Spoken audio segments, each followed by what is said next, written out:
존경하는 박승만 의장님 그리고 선배 동료 의원님 여러분, 본 의원에게 오운 자유 발언의 기회를 주셔서 대단히 감사합니다.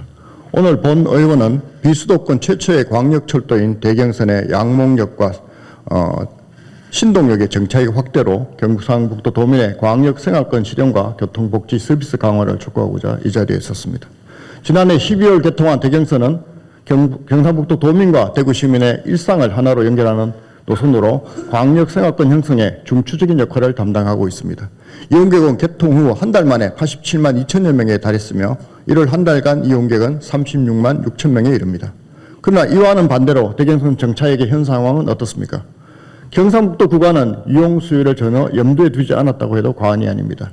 총 61.8km의 구간 중에 개통 예정인 역을 제외한 경북권은 구미역, 사곡역, 외관역, 경산역으로 4개에 불과한 실정입니다. 이용객의 접근성 측면에서 제 역할을 다하지 못하고 있다 하겠습니다. 특히 칠곡 지역의 양목역과 신동역은 현재 무궁화호가 정차하는 역이자 양목면사무소와 지천면사무소가 소재하는 역사입니다. 대경선 수요에 대한 지역 주민의 목소리는 높지만 두 역사 모두 당초 AB 타당성 조사에 포함되지 않았으며 대경선 정차역에서 제외되었습니다.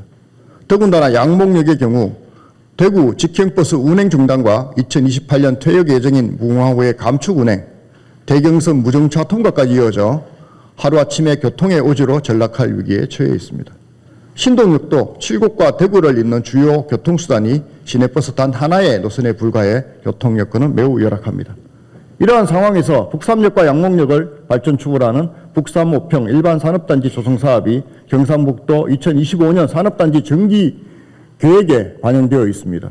2030년까지 122만 제곱미터에 달하는 부지에 입주 완공 계획으로 향후 양목역에 대한 대경선 정차 수요는 급증할 것으로 판단됩니다.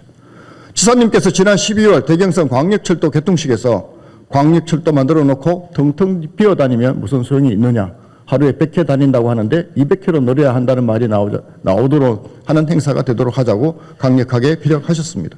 현재 신동역은 물론 양목역의 경우 금년 12월 말 개통 예정인 북삼역과의 거리가 약 3km 정도로 국가철도공단이 제시한 기준인 2.2km를 웃돌고 있습니다.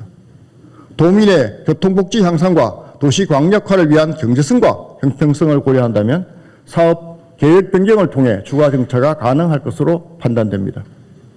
대경선의 양목역, 신동역의 추가 정차는 비단 지역 주민의 접근성 제고를 위한 것만은 아닙니다. 경상북도의 지방 소멸에 대응하고 도시 광역화를 통해 지역경제 활성화에 중요한 단초가 될 것입니다. 수도권 지역의 경우 수도권 광역 급행철도인 GTX-A 개통이 지역 발전과 인구 순정 효과를 이끌어낸 것으로 조사되었습니다. 경상북도도 BC 분석을 통한 경제성 등 단지 거주 주민만을 기준으로 하는 접근할 것이 아니라 지역 주민의 문화, 의료, 교육 등의 접근성을 높여 정주권 향상으로 유인되도록 노력해야 할 것입니다. 이에 본 의원은 다음의 사항을 촉구합니다. 첫째, 양목역과 신동역 등 기존 역사의 활용을 통해 경제성 제고와 효율성을 제고하고 도민의 문화 향유 기회 확대와 의료시설 접근성 향상 등 도민 불편 최소화를 위해 경상북도가 대경선 정차역 확대에 적극 나서야 합니다. 둘째, 대경선 정차역 확대가 검토와 추진에 있어 시일이 소요될 수 있다고 봅니다. 이에 현재 대경선 무정차로 불편함을 겪고 있는 양목면, 지천면 주민을 위해 우선적으로 외관역과 북삼역까지의 연계 교통망 확충, 셔틀버스 운행, 주차시설 확대 등 도민 불편 해소 방안에 경상북도 차원에서도 칠곡군과 적극적으로 소통하고 협력해 주시기를 바랍니다. 도민의 염원이 담긴 만큼 경상북도가 컨트롤 타워로서 지역 간 형평성과 균형 발전 차원에서 더 세심히 살피고 적극 행정을 펼쳐 주실 것을 다시 한번 촉구하면서 이상 본 의원의 5분 발언을 모두 마치겠습니다. 경청해 주셔서 감사합니다.